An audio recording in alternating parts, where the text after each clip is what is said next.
In Malaysia, we have exceeded any recommendation for any developing countries per capita per ton of waste generated per day.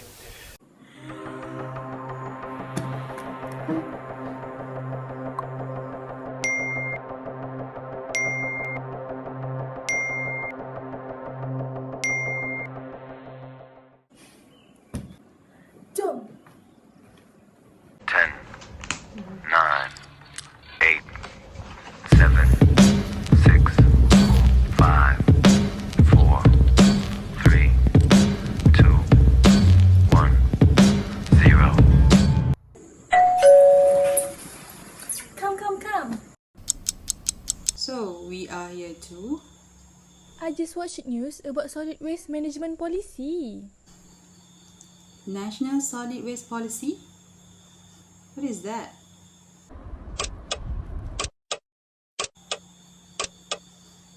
It's okay, I can explain. So, Solid Waste Management Policy was established in September 2006. So, it has two goals, which is first, to create an integrated, community-accepted and comprehensive solid waste management, and secondly, to reduce solid waste through 3R, reduce, reuse, recycle, and also through final disposal.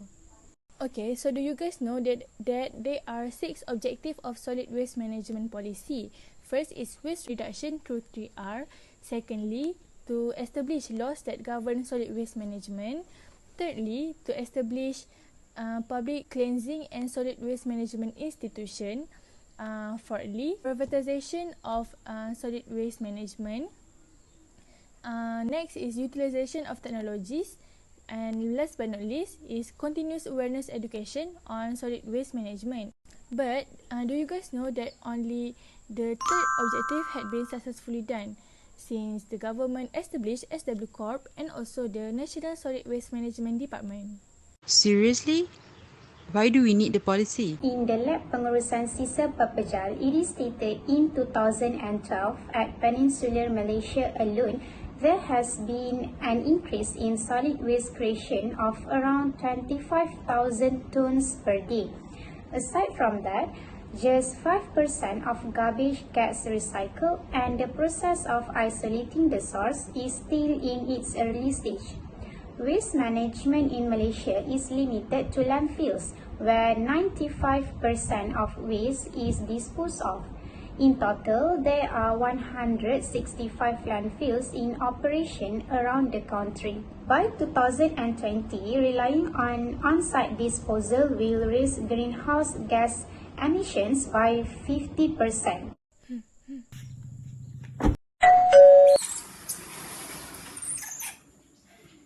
Hey lah, you always come late.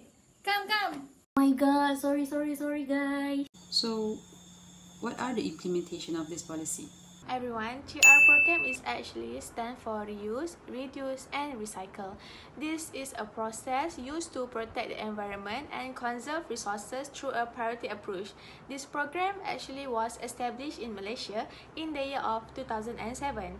This program is to promote and create awareness in the society about the importance of reuse, reduce and recycle the solid waste management. The TR program is widely practiced in the school, workplace, and also in the community.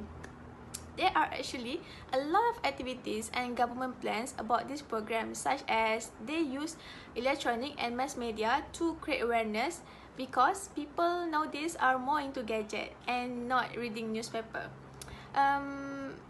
Reuse, reduce, and recycle itself has their own activities. For example, people can use the Tupperware to reduce the amount of plastic waste, and the Tupperware can be reused for a lot of time. For example, about the recycle, people can be creative by making a beautiful flower pot from the plastic bottle. Oh, so what is the impact of the implementation of 3R? For the impact, firstly, the 3R program impact to the solid waste management is it can reduce the amount of solid waste management because the usage of solid waste and also decreases. Solid waste management will become more efficient with the help of 3R program. The 3R program can protect and also conserve the environment. Next, it also impacts the community, which is this program can create awareness in society about the importance of the solid waste management and how to handle it. And it is one of the way for us to protect our environment. One of the implementation is government has implement integrated solid waste management plans known as ISWMP. Amaline, can you tell me more about what is the integrated solid waste management?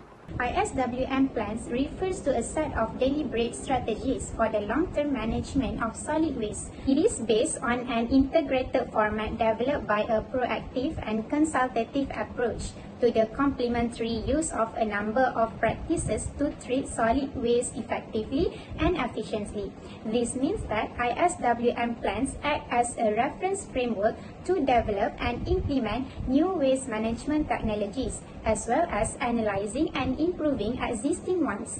The main focus of ISWM plans is that all aspects of a waste management system should be examined together because they are interrelated and changes in one area will impact activities in other areas. The technique that has been used by the government for solid waste management is source reduction.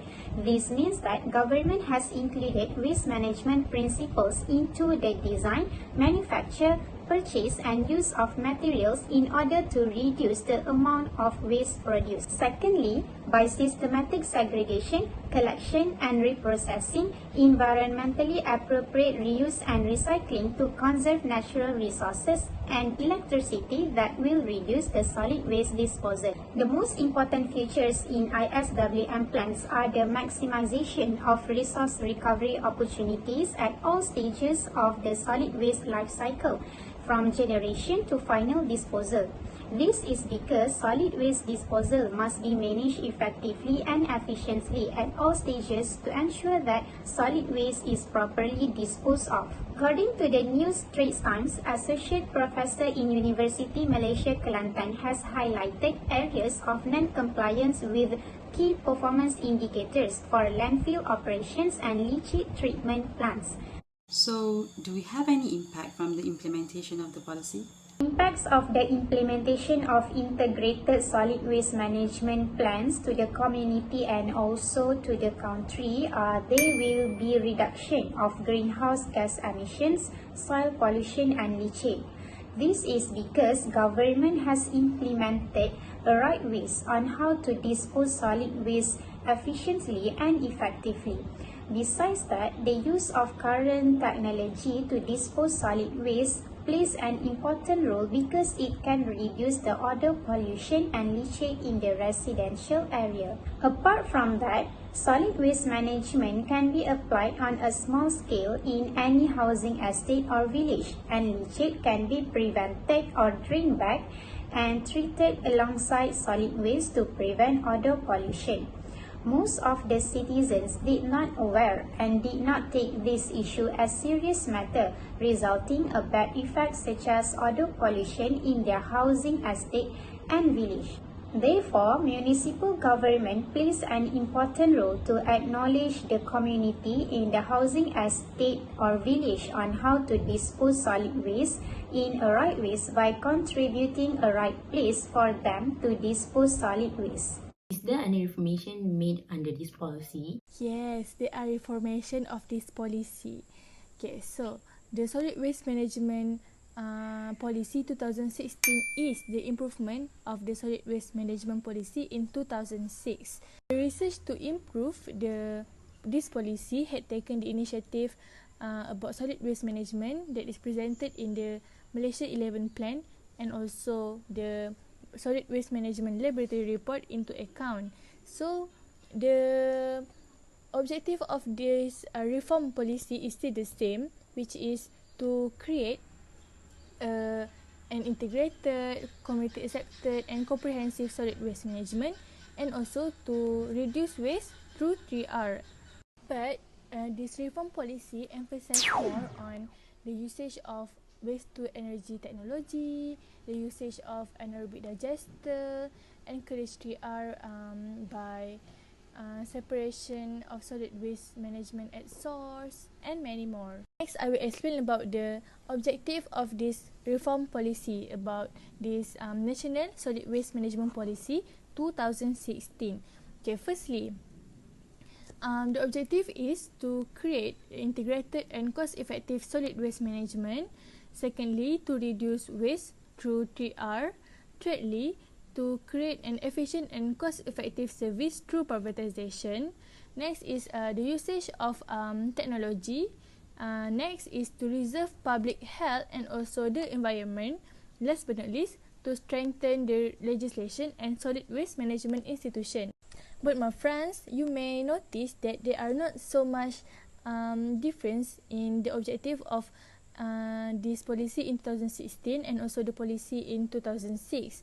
But I can assure you that the difference that is clearly seen is in the strategies in order to achieve the objective. That is the biggest difference that can be seen in the first and the reform policy. Now I want to explain about the most notable improvement that had been made under this reform policy, which is about the establishment of the C4I Control Center. C4I refers to Command Control, Communication and Computer Integration Control Center. So, SAB Corp has established C4I in order to monitor overall hygiene using advanced technology. Okay, so do you guys know that the waste collection truck that collect your household waste every 3 times in a week is actually monitored under the C4I Control Center? So actually, there is a GPS that is installed in the waste collection truck so that the SAB Corp can monitor the movement and the activities of the collection truck. This policy is quite good, but can I know what is the challenges to the community? Basically, the biggest challenge is not to the public but more to the government itself. From my analysis, I can say that the major challenge of implementing this policy is due to the lack of environmental awareness among the public. Actually, our government has conducted a lot of plans and campaigns even before National Solid Waste Policy 2006 was introduced. This is to increase the environmental awareness among Malaysians. For example, we have Kembalikan Sinar Pulau Mutiara at Penang, and sadly, these campaigns are ineffective because of the low attitude and lack of knowledge among the public. Most of Malaysians think that the job of managing the waste and maintaining the cleanliness is the responsibility of the local authority. This kind of mentality is wrong.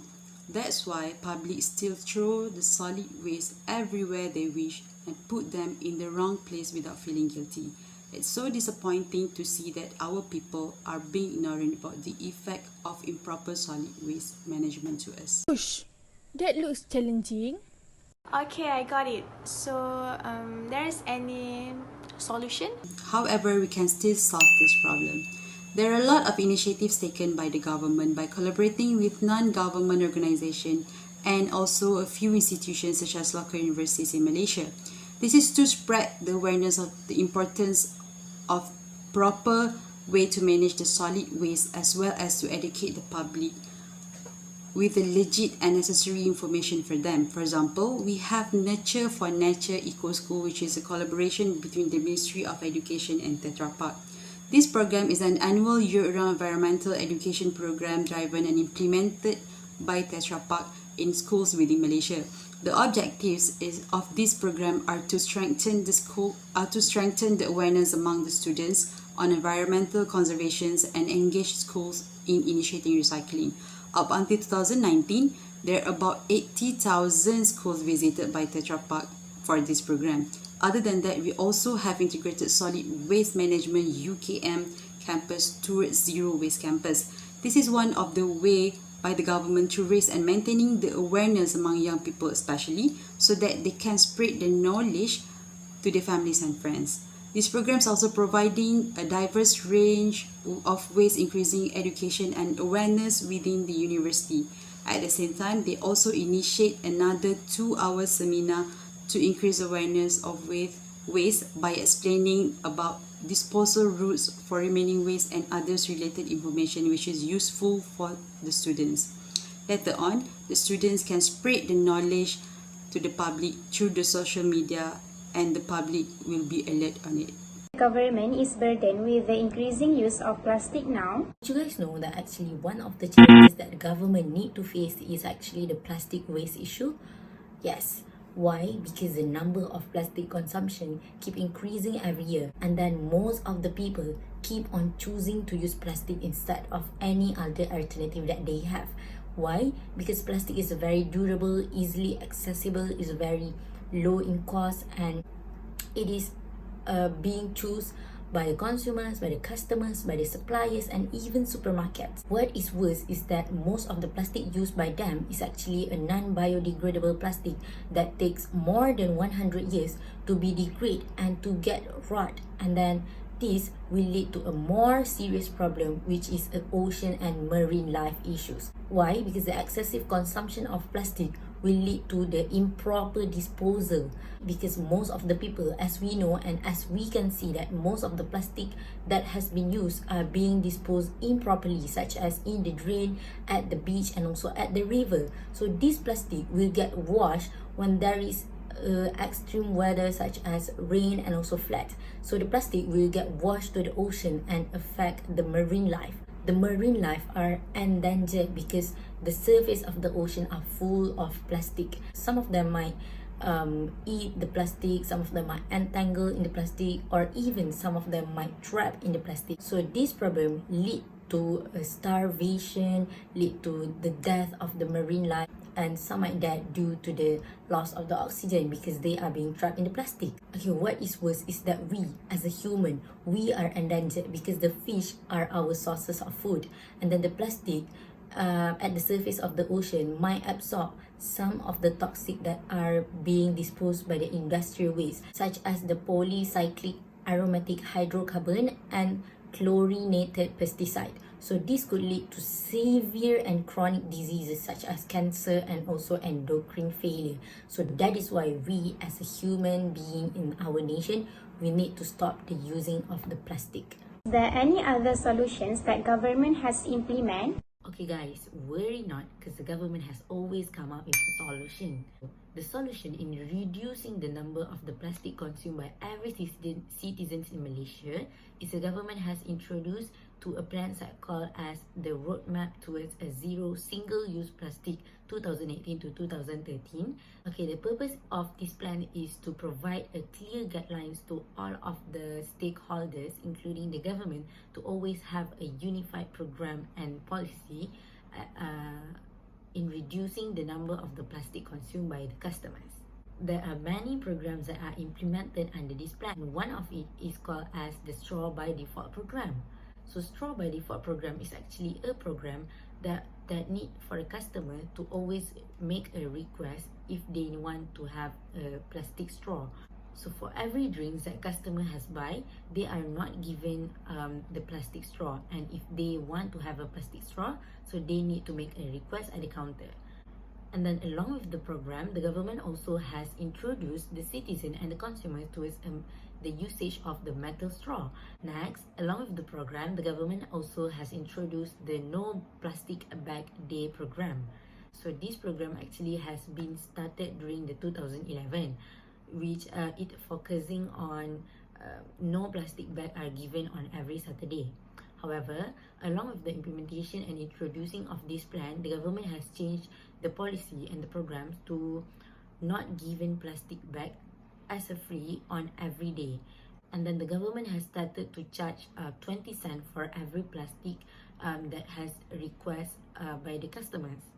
So this automatically has reducing the number of the plastic consumed by the customers, and the government also has started to introduce the usage of the shopping bag. And then the last one is that the government also has introduced the citizen to the Bring Your Own Container program. So Bring Your Own Container program is actually a program that encourages the people to always bring their container every time they want to take away food. So guys, always remember to use metal straw and bring your shopping bag, okay? How about the technology? Okay, from what I have read, I think that the government doesn't have too much challenges in terms of the technology, as our technology keep getting better every year. So instead of technologies, I think the government need to face the challenges about the lack of landfills area issue. So actually, Malaysia are now facing the lack of in the number of the landfills area.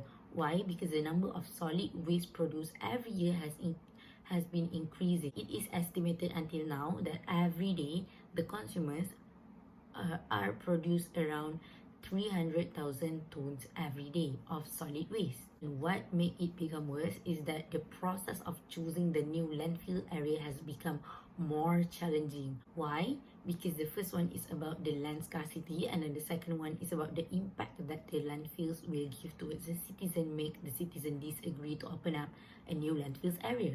So the first one is the land scarcity. It was reported that Malaysia have many lands, but most of it are occupied, and then some of it are not suitable to open up a new landfills area.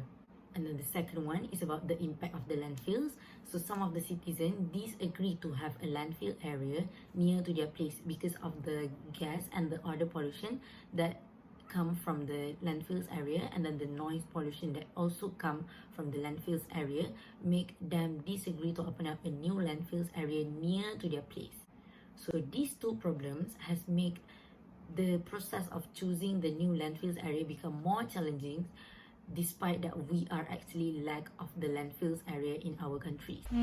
Do we have the solution for this one? In order to overcome the landfills issue, Malaysia come up with a modern way to dump the waste, which is Waste to Energy System, WTE. Waste to Energy, or energy from waste, is the process of generating energy in the form of electricity or heat from the primary treatment of waste, or the processing of waste into a fuel source. This system is capable to overcome the space problem of less than 5% of the waste will be planted, while the rest will be used for energy. The WTE said will burns up to 950 degrees Celsius and 1000 degrees Celsius every day without emitting smoke. This system has been implemented in Singapore, Japan, and London. However, this new system still encouraging the waste reduction campaigns to be continued so that the waste management costs can be reduced. Oh. You guys, it seems like my mom wants me home to cook lunch. So everyone, to wrap up our discussion for today, in the conclusion, policy is important to our country because without policy, the problem that arises among public will not be settled. The solid waste management policy is a long-term plan and it is to control the solid waste in Malaysia. The latest policy is to be improved from the solid waste management 2006 and it is to improve the initiative of solid waste in Malaysia. There are many implementations by our government such as 3R program and also ISWM plan. And it is a proof that our government is actually very committed to make sure that the solid waste can be controlled in our country. Wow, very fruitful lah our today's discussion. Okay, you all next time we meet again, okay?